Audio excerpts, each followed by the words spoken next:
Years ago, a dream started quietly. Not loudly, not confidently, just a small, persistent thought that would not go away. We were in college, surrounded by city life, but deep down we both knew this wasn't forever. Looking for property early in our marriage became discouraging because we could not afford the land, let alone a house. After graduation, we moved from one city to another, hoping that maybe this place would be different. In a new, slightly more familiar area, the hunt for land was on once more. We searched, we dreamed, we ran the numbers, and once again, the answer was no. Forever would have to wait.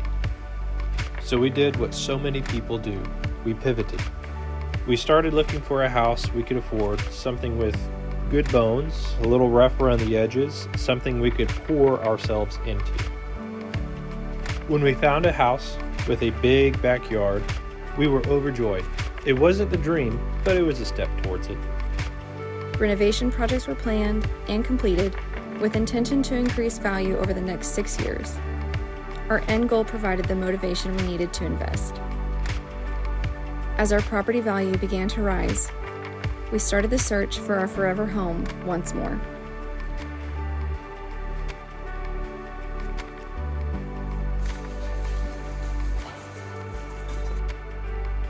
We reopened the search for our forever property.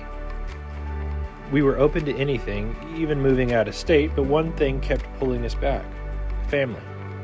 So we stayed in Oklahoma and we prayed. Several areas caught our attention, but one place kept coming back to us. Unexpected, yet deeply familiar. We were shocked at the cost per acre, but remained undeterred. At last, a property was identified that we both felt was where we should be. What we didn't realize was how much history was already tied to that land. It was the same area we visited and loved as kids. Just a few miles away, my parents had once owned property as an investment. When they sold it, it allowed my dad to retire, a gift I will always be grateful for. Even so, the math still didn't work for us. Buying land and building a house felt impossible, at least anytime soon. But we knew where we wanted to be, and we decided it was time to move forward somehow. Then one conversation changed everything.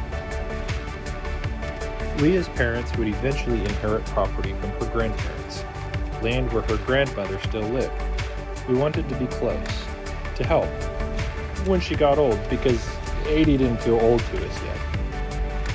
We struck up the courage to ask my parents for about 5 acres. My dad laughed with a smirk on his face and said, "You can't afford me." But then he said something that changed everything. "I'll deed it over." As if that wasn't enough, he said, "I don't want a square section off though, so I'm just going to draw a line straight back." This meant instead of 5 acres, he wanted to give us 15. I'll be honest, accepting a gift like that made me uncomfortable. But once Hugh makes up his mind, there is no changing it. So we did the only thing we could do. We received it with gratitude. We were, and still are, blessed beyond measure.